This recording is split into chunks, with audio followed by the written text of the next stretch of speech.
Frost bit at Adelaide's bruised knees as she knelt before the headsman, but her husband's absolute indifference was what truly shattered her soul. She died breathing a venomous curse upon the Duke. Now awakening 5 years in the past, she holds the axe, and he will be the one suffering. Frost clung to the iron bars of the tower dungeon, mirroring the absolute cold that had settled into Adelaide's soul. She sat on the damp straw, her once immaculate muslin gown now reduced to blood-stained, filthy rags. This was the end. The illustrious Lady Adelaide, Duchess of Somerset, was to die at dawn, condemned for crimes she had never committed. Footsteps echoed down the spiraling stone corridor, sharp and deliberate.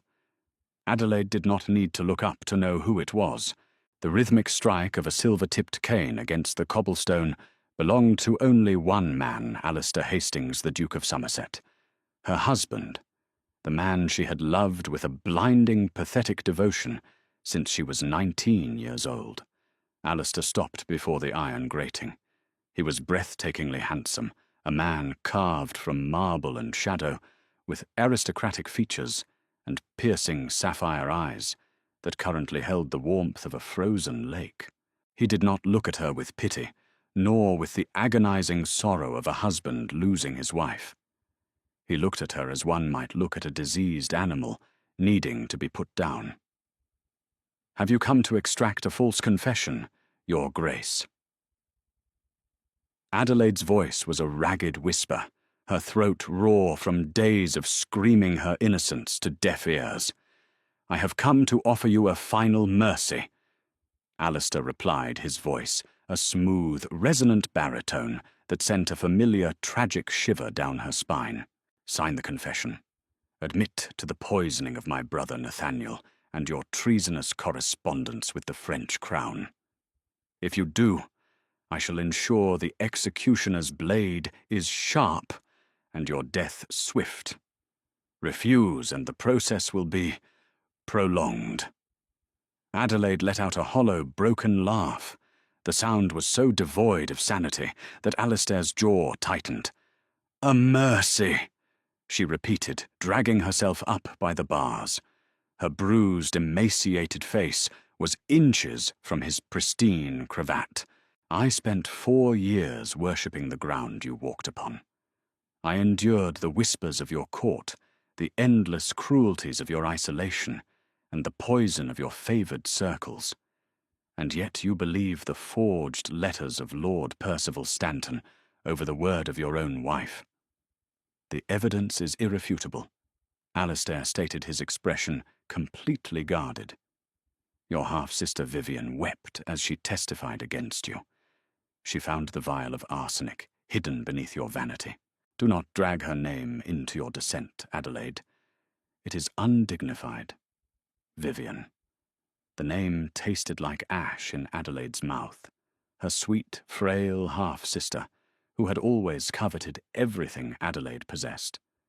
Vivian, who had orchestrated a masterpiece of deceit, framing Adelaide for murder and treason, while securing her own place by Alistair's side. One day, Adelaide whispered her eyes, locking onto his with a terrifying, absolute certainty. "One day, the truth will claw its way out of the earth, and when it does, the guilt will tear you apart, piece by piece. You will beg for my forgiveness, and you will find only silence." Alistair turned his back on her. "May God have mercy on your soul, Adelaide, because I have none left for you." The morning sun offered no warmth as Adelaide was dragged to the courtyard. The jeers of the nobility and the common folk alike assaulted her ears. They called her a witch, a murderer, a French whore. She walked with her head held high, her bare feet bleeding against the jagged ice. She knelt before the wooden block. The scent of aged pine and dried blood filled her nostrils. She looked up one last time at the viewing balcony. Alistair stood there, cloaked in heavy black fur, his face an impenetrable mask. Beside him stood Vivian, delicately pressing a lace handkerchief to her dry eyes. "If heaven or hell grants me one wish," Adelaide prayed as the executioner raised the heavy axe, "let me tear that empire of lies to the ground." The blade fell. A sickening crunch echoed through the courtyard. Then nothing but an abyss of darkness. A sharp, agonizing gasp tore through Adelaide's lungs. She shot upright, her hands flying to her throat. Her skin was unbroken. There was no blood, no pain, no freezing winter air, only the soft, suffocating warmth of a heavy down quilt and the scent of lavender and polished mahogany. She was in a bed. Her bed. The canopy above her was woven with the crest of the Harrington family. "My lady, oh heavens, are you unwell?" Adelaide whipped her head around. Standing near the hearth holding a silver basin was Bridget, her loyal maid. The same Bridget who had been beaten to death in the Somerset dungeons for refusing to testify against her. Adelaide scrambled out of bed, her legs trembling violently, and ran to the standing mirror. Staring back at her was a girl of 19. Her cheeks were flushed with youth, her body unbroken by the dungeon's rot. Her auburn hair fell in thick, glossy waves past her shoulders. "What? What is the date?" Adelaide choked out, gripping the edges of the mirror so tightly her knuckles turned white. "It is the 14th of May." "My lady," Bridget answered, setting the basin down with a worried frown. "The year of our Lord, 1812. 1812, 5 years ago. 3 days before the Grand Duke's ball. 3 days before she was supposed to throw herself at Alistair Hastings, begging her father to secure their betrothal."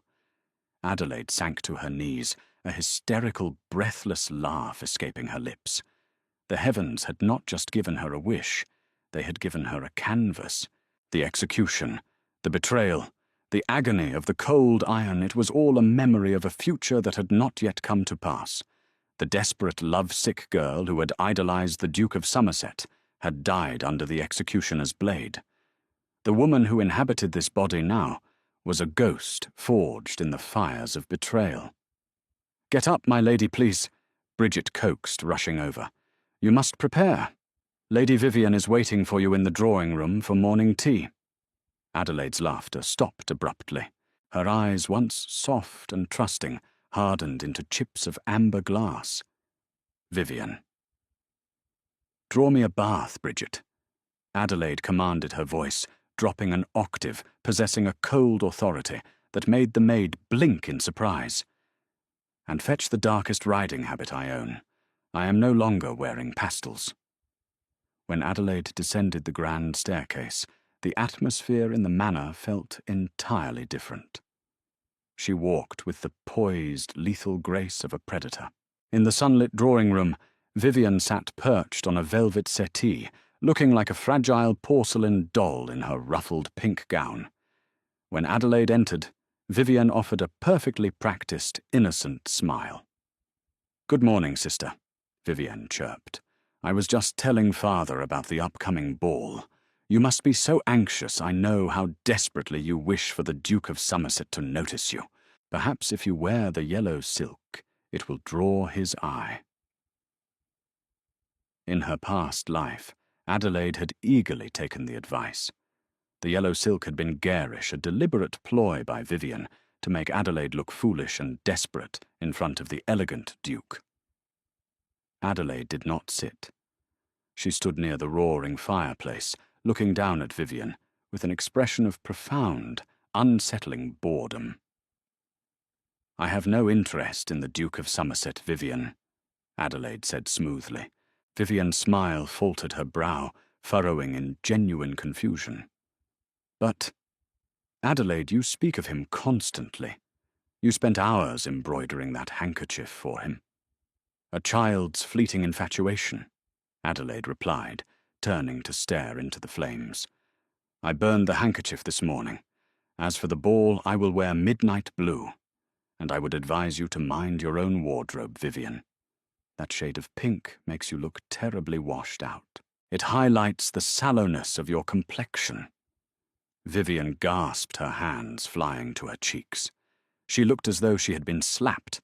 Adelaide had never spoken to her with anything less than absolute sweetness. Before Vivian could summon crocodile tears, Adelaide turned and walked out of the room, leaving her treacherous half-sister in stunned silence. 3 days later, the Grand Duke's ball was a dazzling display of wealth and political manoeuvring. Chandeliers dripping with crystals illuminated the vast ballroom, where the elite of the empire danced and whispered. Adelaide arrived late. When the herald announced her name, the subtle murmur of the crowd died down. She descended the grand staircase, wearing a gown of midnight blue silk that clung perfectly to her silhouette, entirely devoid of the excessive frills and lace popular among the debutantes. Around her neck sat a simple, heavy diamond choker, reminiscent, perhaps only to her, of an executioner's block. Her makeup was sharp, her expression an impenetrable fortress of aristocratic ice. Standing near the pillars nursing a glass of champagne was Alistair Hastings. He was exactly as she remembered him from the day she died, imposing, ruthlessly handsome, and utterly inaccessible. In the past, Adelaide would have immediately scurried over to him, blushing and stammering, offering him a dance he would accept out of mere obligation. This time, Adelaide's eyes swept over him, without a single flicker of recognition. She looked right through him, turning her attention instead to an elderly foreign diplomat, engaging him in fluent French, a skill Alistair did not know she possessed. Alistair narrowed his eyes. He had been bracing himself for Lady Adelaide's customary assault on his personal space. He knew of her infatuation. The entire ton knew of it. He had already calculated the political benefits of marrying the Harrington heiress, prepared to endure her cloying affection for the sake of her father's vast shipping routes. But as the night wore on, Adelaide didn't approach him. She did not cast longing glances his way. In fact, she danced with 2 other prominent lords, and spent the rest of the evening discussing trade routes with the harbour masters. Frustration, an emotion Alistair rarely experienced, began to gnaw at him. He was not a man who was ignored. Finally, taking matters into his own hands, Alistair crossed the ballroom. The crowd naturally parted for the Duke of Somerset. "Lady Adelaide," Alistair said, his deep voice cutting through the chatter. Adelaide slowly turned. When her eyes met his, there was no adoration. There was no blush. There was a void so dark and cold it made Alistair's breath hitch in his chest. For a split second, an irrational spike of guilt pierced him, though he could not fathom why. It was the look of a woman who had measured his worth and found him entirely, utterly lacking. "Your Grace," she replied, her tone perfectly polite, yet completely hollow. She offered a minimal textbook curtsy. "I had expected you to save me a dance." Alistair noted a dangerous edge to his polite smile. "Did you—" Adelaide tilted her head, a mocking glint in her amber eyes. "How presumptuous of you, Your Grace. I am afraid my card is quite full. Furthermore, I find no joy in dancing out of political obligation. If you will excuse me." She turned her back on him. Alistair stood frozen among the whispering crowd. The Duke of Somerset had just been dismissed, not coyly rejected, but dismissed like a bothersome servant. He stared at her, retreating back, a strange, burning tightness gripping his chest. He had wanted a quiet, obedient wife. But watching Adelaide walk away, draped in midnight and dripping with venomous indifference, Alistair realized with a sudden sinking dread that he was captivated, and for the first time in his calculated life, he had absolutely no control over the game. The suffering of the cruel Duke had just begun. Weeks turned into months, and the high society of London found itself entirely captivated by the sudden, inexplicable transformation of Lady Adelaide. The once predictable, doe-eyed girl, who had shadowed the Duke of Somerset had vanished, replaced by an enigmatic, formidable woman who held court with politicians, foreign dignitaries, and ruthless merchants. Rumours swirled through the opulent drawing rooms of Mayfair. Adelaide was no longer seen in the delicate pale silks that once made her look like a fragile flower. She wore rich jewel tones, emerald greens, deep garnets, and her signature midnight blue colours that commanded attention and respect. Her sharp intellect, previously hidden behind a veil of nervous giggles and desperate attempts to please, was now fully unleashed. She was frequently seen in deep conversation with historical figures of genuine power, such as the formidable William Cavendish, Duke of Devonshire, discussing naval blockades and agricultural reforms with a terrifyingly accurate foresight. Alistair Hastings, the Duke of Somerset, found himself caught in a maddening psychological tempest. The dismissal he had suffered at the Grand Duke's ball had not been a mere anomaly. It was the establishment of a new chilling reality. Adelaide ignored him completely. When they were forced into the same social circles, she looked at him with an emptiness that made Alistair's blood run cold. He could not understand the vicious, haunting nightmares that had begun to plague his sleep. Night after night, Alistair woke in a cold sweat, gasping for breath, his mind assaulted by fractured, gruesome visions. He saw snow stained crimson. He heard the agonizing scrape of a heavy blade being dragged across cobblestones. And worst of all, he saw Adelaide's face, bruised and hollowed by starvation, staring at him from behind iron bars with a hatred so profound it fractured his very soul. He had never imprisoned her, never harmed her, yet the guilt sitting heavy in his chest felt undeniably, horrifyingly real. Driven by an obsession he could neither control nor explain, Alistair began to pursue her. He sent towering arrangements of white roses to the Harrington estate. Adelaide instructed the servants to feed them to the estate's prized draught horses. He arranged to sit beside her at the lavish theatre productions in Drury Lane. She smoothly orchestrated seating swaps with elderly duchesses, leaving him trapped beside half-deaf dowagers. Vivian, meanwhile, was slowly unravelling. Her perfectly constructed facade of the innocent, victimized sister was crumbling under Adelaide's calculated indifference. Without Adelaide acting as the foolish, jealous foil, Vivian's simpering sweetness began to look exactly like what it was: vapid manipulation. Desperate to regain control and secure Alistair's attention, Vivian orchestrated a trap at a sprawling summer garden party hosted by Lord Palmerston. The plan was a crude imitation of the sophisticated betrayals she would execute in the future. Vivian intended to plant a stolen diamond brooch belonging to the powerful Lady Jersey into Adelaide's reticule, exposing her as a desperate thief in front of the entire ton. Adelaide, possessing the memories of a woman who had survived a viper's nest, saw the pathetic scheme forming miles away. As the sun bathed the manicured hedges in golden light, Vivian feigned a sudden bout of faintness, collapsing dramatically near the refreshment tables. A crowd immediately gathered, including a highly concerned Alistair, whose protective instincts were momentarily triggered by the commotion. In the orchestrated chaos, Vivian's loyal maid attempted to slip the glittering diamond piece into Adelaide's velvet bag, resting on a nearby iron-wrought chair. Adelaide did not shout. She did not create a hysterical scene. Instead, she stepped forward with absolute chilling calm, her hand striking out like a viper to catch the maid's wrist in a vice-like grip.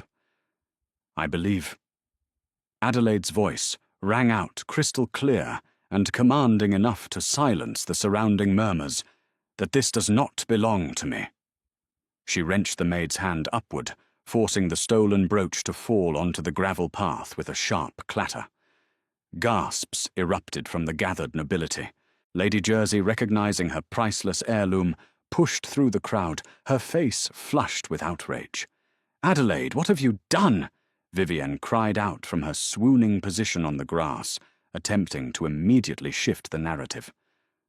Why would you take her ladyship's jewellery? Adelaide looked down at her half-sister, her amber eyes burning with the cold fire of a woman who had faced an executioner's block. She reached into the trembling maid's apron pocket, retrieving a folded note. She held it aloft for the crowd, and specifically Alistair to see. I did nothing, Vivian. Adelaide said, her tone dripping with deadly aristocratic authority. However, your maid carries written instructions. Instructions penned in your very own distinct handwriting, directing her to place the stolen item in my bag. Shall I read it aloud for Lord Palmerston and the Duke of Somerset to evaluate? Vivian's face, drained of all colour, turning an ashen, sickly white. She stammered, tears springing to her eyes, looking desperately toward Alistair for salvation. Alistair, please, it is a forgery. She is trying to ruin me. Alistair stepped forward, his tall, imposing frame casting a long shadow over the weeping Vivian. He took the note from Adelaide's hand. He recognized Vivian's looped, flowery script instantly. He had received enough fawning letters from her to know it intimately.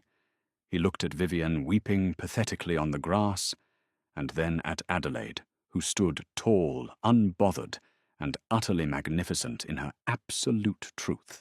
The contrast was staggering. In that singular moment, the illusion Alistair had harboured of Vivian's pure, angelic nature shattered into irreparable shards. This is your handwriting, Vivian. Alistair said, his voice a low, dangerous rumble that caused the crowd to flinch. He dropped the note onto the ground, looking at her with a disgust that made Adelaide's heart sing a dark, vengeful melody. Do not ever speak to me again.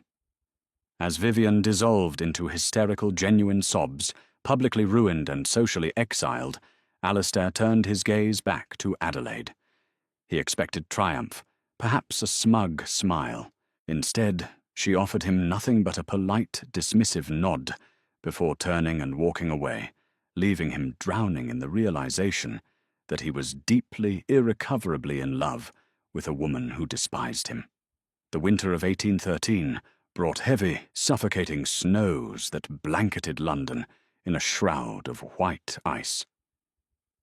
For Adelaide, the biting chill was a physical manifestation of the impending climax of her revenge. They had arrived at the exact temporal nexus of her previous life's destruction, the winter banquet at Winterbourne Castle. Despite their strained, volatile dynamic, Adelaide's father had insisted they attend the grand affair to maintain political alliances. Alistair had practically begged the Harrington patriarch to ensure Adelaide's presence, utilizing every ounce of his societal leverage. He was a man starving for a drop of water in a desert of Adelaide's making. The dining hall was a cavernous, opulent space, illuminated by hundreds of flickering beeswax candles that cast dancing shadows against the tapestries. Alistair sat at the head of the long oak table, looking haggard and hollow beneath his striking features. His sapphire eyes followed Adelaide's every movement, tracking her with a miserable, desperate hunger. Sitting to Alistair's right was his younger brother Nathaniel, the very boy whose death had sealed Adelaide's fate in her first life. Adelaide watched the servants circulate the room, pouring the dark, blood-red vintage wine. She knew exactly how this night was supposed to end. She remembered the foam on Nathaniel's lips, the agonizing convulsions, the immediate orchestrated discovery of arsenic in her bedchambers, and the treasonous letters forged by Lord Percival Stanton. From the corner of her eye she spotted Stanton, a slimy, opportunistic baron who had conspired with the disgraced, socially exiled Vivian to destroy Adelaide once and for all. Stanton gave a nearly imperceptible nod to a specific footman carrying a silver tray with a single ornate crystal goblet. The footman approached the head of the table. He bowed low, placing the goblet directly in front of the young, jovial Nathaniel. A special vintage from the southern cellars, Lord Nathaniel, the footman murmured, stepping back. Nathaniel grinned, raising the glass to offer a toast. To my brother the Duke, and to the health of our esteemed guests. He brought the crystal rim toward his lips. Adelaide moved with the speed of a striking falcon. She did not care for decorum. She did not care for the gasps of the surrounding nobility. She surged to her feet, her chair screeching violently against the stone floor, and slammed her hand into Nathaniel's wrist. The crystal goblet flew from his grasp, shattering against the stone hearth.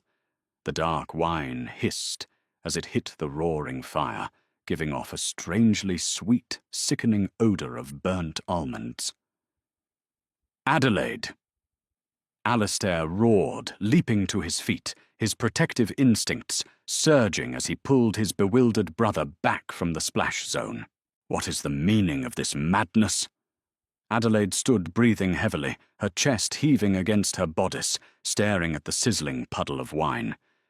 She turned her blazing gaze upon the Duke. "I just saved your brother's life. Alistair," she stated, her voice slicing through the horrified silence of the banquet hall like a guillotine blade. She pointed a steady, accusatory finger at the trembling footman. "Seize him, and do not let Lord Stanton leave this room." Panic erupted. The Duke's guards immediately apprehended the terrified footman and the pale, sweating Baron Stanton, who attempted to bolt toward the heavy oak doors. "Check the wine," Adelaide commanded, turning to the estate's physician, who sat near the foot of the table. "You will find it heavily laced with a lethal dose of arsenic. The very same arsenic." She continued, pulling a stack of heavy, wax-sealed parchments from the inner pocket of her gown. "That Lord Stanton purchased 3 days ago in Cheapside, alongside these crude, forged letters accusing me of French treason." She threw the letters onto the center of the dining table. They slid across the polished mahogany, coming to a rest directly in front of Alistair. They intended to murder Nathaniel and frame me for the crime, utilizing the desperate, pathetic remnants of my half-sister's remaining wealth to pay the assassins, Adelaide revealed, laying the entire plot bare before it could even breathe. Alistair stared at the forged letters, his hands trembling violently. He picked them up, his eyes scanning the damning evidence of the conspiracy that would have destroyed his family and executed an innocent woman. The physician, having inspected the bubbling wine residue near the fire, looked up with a pale, horrified face. "My lord, the lady is correct. It is a fatal dose of arsenic." Nathaniel collapsed into his chair, covering his face with his hands, weeping in sheer terror at his near demise. Alistair slowly lowered the letters. He looked at Adelaide, who stood tall and victorious amidst the chaos of the dining hall. As their eyes met, the invisible dam inside Alistair's mind broke. The fragmented nightmares, the phantom guilt, the visceral, terrifying memories of a snowy courtyard and a falling axe flooded his consciousness with absolute terrifying clarity. He remembered. He remembered signing her death warrant. He remembered her ragged, broken voice cursing him from the dungeon floor. He remembered the sickening crunch of the blade. The realization hit him with the force of a speeding carriage. The universe had rewound the clock, and he was staring at the woman he had unjustly, brutally murdered. Alistair's legs gave out. The proud, untouchable Duke of Somerset collapsed to his knees right there in the dining hall, in front of the gaping nobility of London. Tears, hot and agonizing, spilled down his aristocratic cheeks. "Adelaide!" He choked out his voice, a broken, raspy sob that tore at his throat. He reached out a trembling hand toward the hem of her gown. "Oh God, Adelaide, forgive me. Please, I beg of you. I did not know. I did not see the truth." He wasn't begging for forgiveness for the events of tonight. He was begging for the sins of a lifetime that only the two of them remembered. Adelaide looked down at the ruined, sobbing man at her feet. The man she had once loved with every fiber of her being. The man who had shown her no mercy when she was the one kneeling in the snow. There was no warmth in her amber eyes. There was no redemption in her heart. She stepped back, pulling her skirts away from his grasping hands, as if his very touch was diseased. I told you once, Alistair, Adelaide whispered, her voice carrying only to his ears beneath the cacophony of the shocked room. One day, the truth will claw its way out of the earth. And when it does, you will beg for my forgiveness, and you will find only silence. Alistair let out a sound of pure, unadulterated agony, bowing his head against the cold stone floor as the weight of his irredeemable sins crushed him. Adelaide turned her back on the weeping Duke and walked out of the banquet hall, the heavy oak doors closing behind her with a resounding final thud. She stepped out into the freezing winter night, taking a deep breath of the crisp, clean air. She was finally free, and the cruel Duke would live the rest of his long, miserable life, choking on the ashes of his own irreversible guilt. Did Adelaide's ruthless revenge send chills down your spine? If you loved this tale of betrayal, reincarnation, and ultimate vindication, please smash that like button and share this video with your fellow historical romance addicts. Don't forget to subscribe to our channel and ring the notification bell so you never miss out on our thrilling audio dramas. What would you do if you woke up in her shoes? Drop your thoughts in the comments below. See you next time, friends.